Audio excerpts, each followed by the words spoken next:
What if every morning, before the day had a chance to mess with your head, you installed a completely different operating system into your mind? One that made you almost immune to stress, to pain, to other people's bad moods, to basically everything that usually throws you off balance? That sounds like a sales pitch for some overpriced productivity app.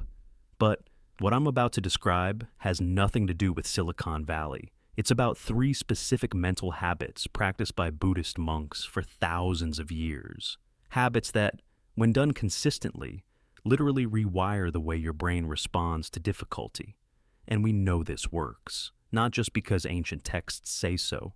Yeah, because in early 2026, 19 monks from the Theravada tradition completed a 108-day journey across the United States, 2,300 miles on foot, and arrived calmer, more centered, and more at peace than when they left, through accidents, freezing temperatures, blisters, and hostility.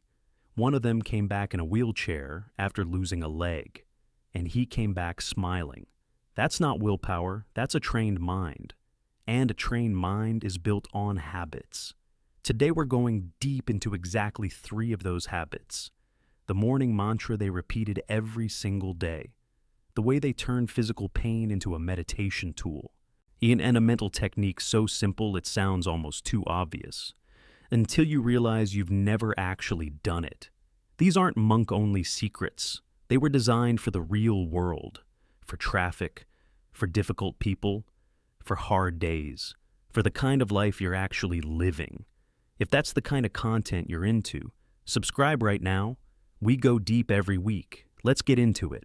Before we dive into the habits themselves, let's talk about why 108 days, because that number is not random at all. In Buddhist cosmology, 108 is considered a sacred number. It represents spiritual completeness, and specifically, the 108 afflictions or defilements that cloud the human mind and keep us trapped in cycles of suffering. Greed, anger, ignorance, jealousy, all of them counted, named, and mapped into this single number. So, when the monks structured their journey around 108 days, they weren't just picking a number that sounded cool. They were turning every single day of walking into a deliberate act of purification. Every mile became a form of prayer. Every step, a small victory over one of those mental afflictions. The walk was led by Venerable Bhikkhu Panakara, a monk whose leadership style was built around 3 things: humility, silence, and direct connection with the earth. The group crossed 10 American states, facing everything from brutal heat to icy roads. And at one point, a devastating accident near Houston in November 2025, where a truck collided with their escort vehicle, seriously injuring 2 monks and resulting in the amputation of Venerable Mahadam Phomasan's leg. And yet, they continued. Mahadam Phomasan himself returned to the group in a wheelchair to complete the final stretch to Washington. That is not stubbornness.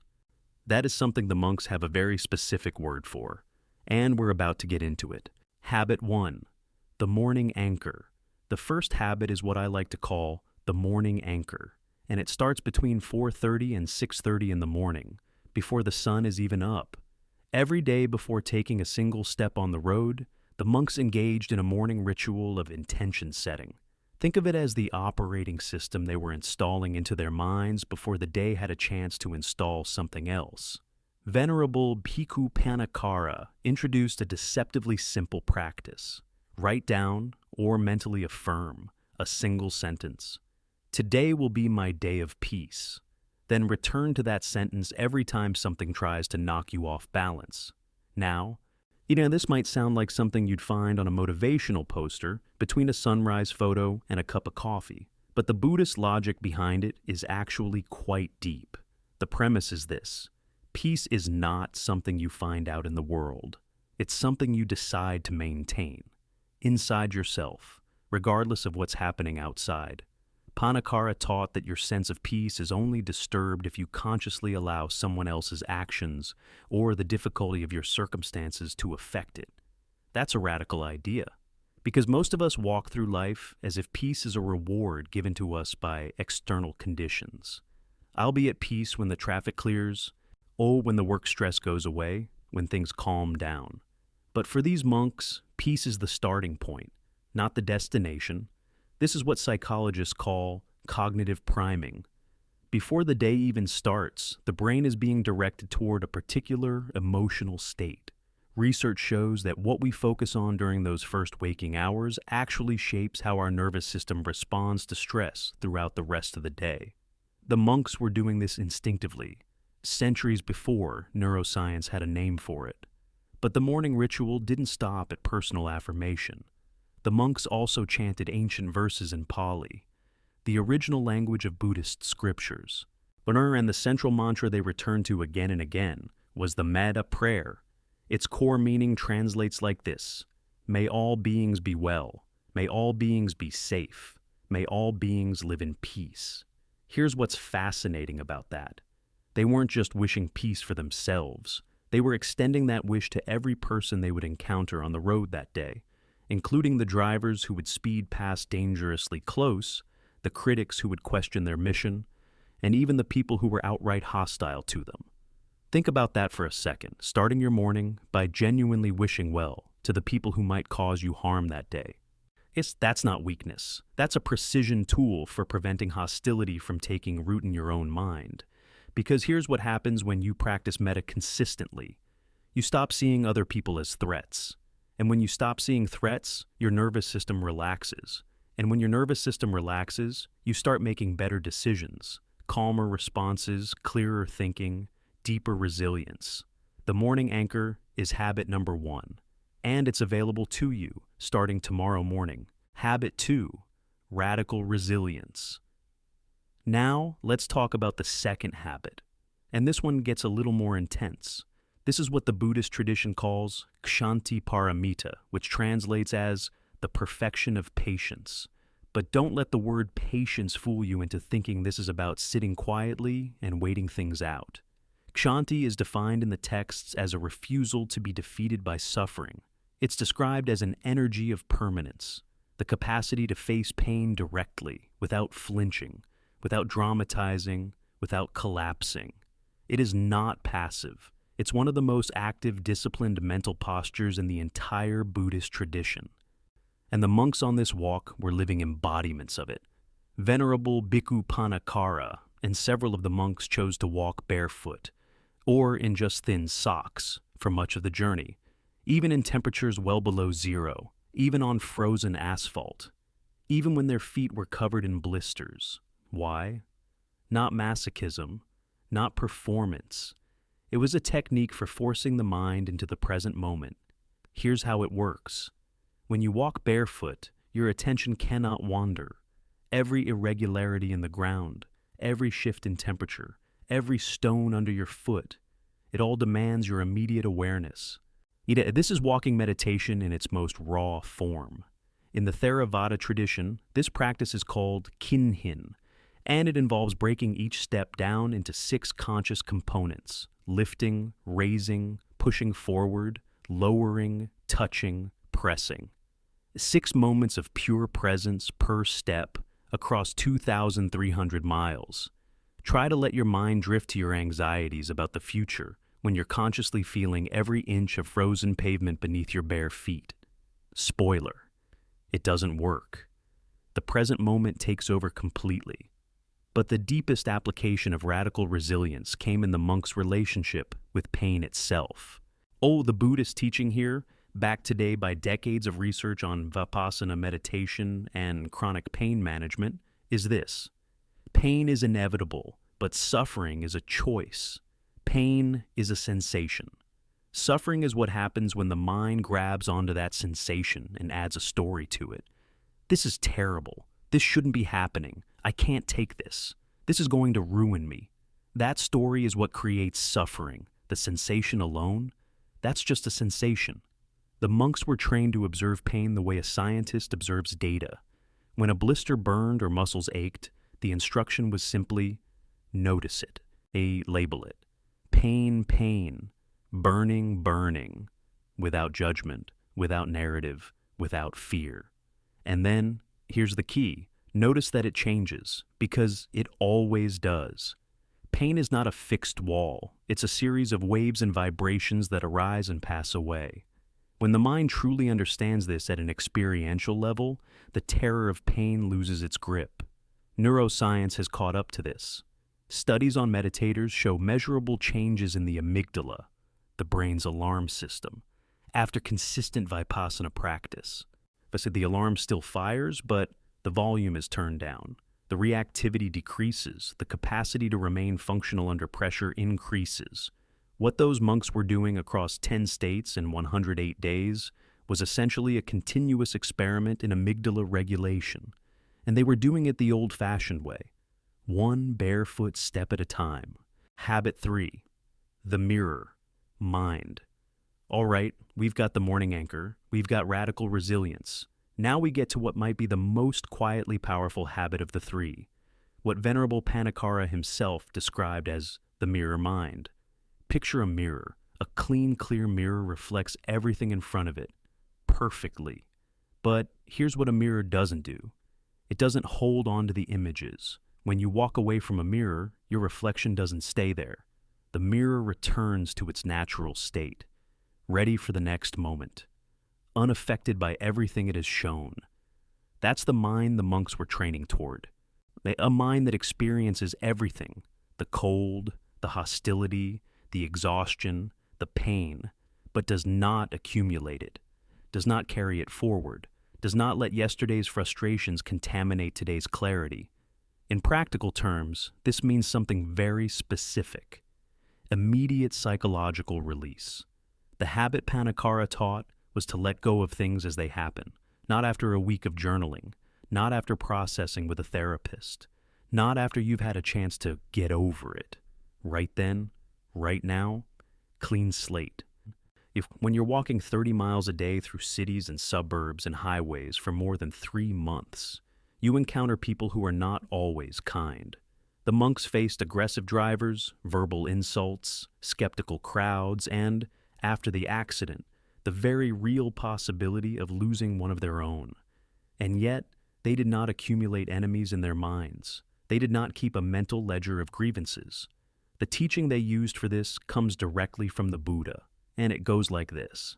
If someone offers you a gift and you refuse to accept it, the gift remains with the giver. In the same way, if someone offers you an insult, or anger, or hostility, and you choose not to accept it, that negativity stays with them. It never becomes yours. This is not doormat behavior. It's not weakness or avoidance. It's a precise psychological technique for protecting your inner state from being colonized by other people's emotional chaos. The monks called it not receiving the gift. There's also a beautiful living example of this habit that walked alongside the monks every day of the journey, a dog named Aloka, which means light in Pali. Aloka had no agenda, no plans, no grudges, no ego. He simply walked. He was present. He responded to what was in front of him and then let it go. For the monks, watching Aloka was a daily reminder of what the mind looks like when it's working correctly, moving through the world without being stained by it. The mirror mind also demands vigilance over what the Buddhist texts call habit energies, the automatic patterns of anger, fear, and judgment that run below conscious awareness. These are the inherited grooves in our psychology, the reflexive responses that fire before we even realize we're reacting. The practice is not to suppress these energies, because suppression never works, but to recognize them the moment they arise. Acknowledge them, and release them before they gather momentum. Recognize, smile, even internally. Release. That's the sequence. And what makes this habit so powerful for the modern world is how preventive it is. Most of our chronic stress doesn't come from acute crises. It comes from the accumulation of small emotional residues, the irritation from this morning's commute, the frustration from that meeting last Tuesday, the nagging resentment about a comment someone made 2 weeks ago. These things stack, and over time, that stack becomes the lens through which we see everything. The mirror mind habit breaks that cycle at the source, not by avoiding experience, but by refusing to let it sediment. The synergy. How the three habits work together. Here's the thing that becomes clear when you look at all three habits together. They're not independent. They're a complete system. The morning anchor is preparation. It sets the mental state before the challenge begins. The mind enters the day with intention rather than reactivity. Radical resilience is sustenance. It's the practice that carries you through the difficulty when it comes. And it always comes.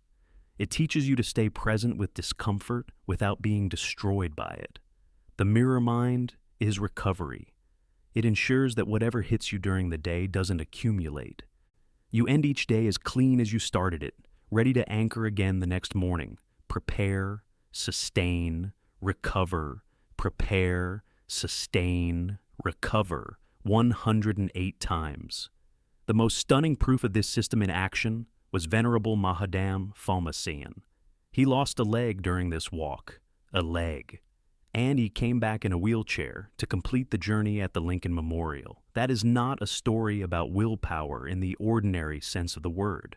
That is what happens when a mind has been genuinely reprogrammed, when it has learned at a cellular level that suffering is not what defines it, that the body's limitations do not determine the mind's direction. The walk ended on February 10th, 2026, on the steps of the Lincoln Memorial, but the teaching it demonstrated is timeless, and it's available to every single person watching this video. So let's bring this down to your life, not to a 2,300-mile walk, not to monastic vows or Pali chants at 4:30 in the morning, unless that's your thing, in which case, respect.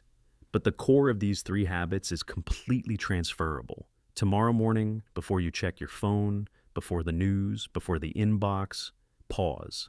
Set one intention. Today will be my day of peace. Write it down if you need to. And if something tries to take that peace away from you later, return to that intention. Don't just react, choose. When you encounter discomfort during your day, physical, emotional, social, try this. Instead of running from it or drowning in it, just observe it, name it, watch it change. Because it will change. Everything does. And when something negative lands on you, a rude email, a difficult conversation, an unfair situation, ask yourself, am I going to accept this gift? Because you don't have to. You can let it pass through. These monks covered 2,300 miles through some of the most divided, stressed, and distracted country in the world. And they arrived calmer than when they left. Not because they had easy lives, not because nothing bad happened, quite the opposite. They arrived calm because they had a method, a practice, a discipline applied consistently, day after day after day. And here's the beautiful thing about these teachings. They were never meant to stay in monasteries. They were meant for this world, for traffic jams and difficult bosses and painful losses and uncertain times, for exactly the kind of life you're living right now. The monks have something to teach us. And the first lesson is simply this. The mind can be trained. And a trained mind is the most powerful thing in the world. If this video resonated with you, please share it with someone who needs it. Subscribe to the channel. We explore these ideas every week, going deep into ancient wisdom that actually works in the modern world. And leave a comment below. Which of these three habits do you want to start practicing first? Until next time, walk with intention,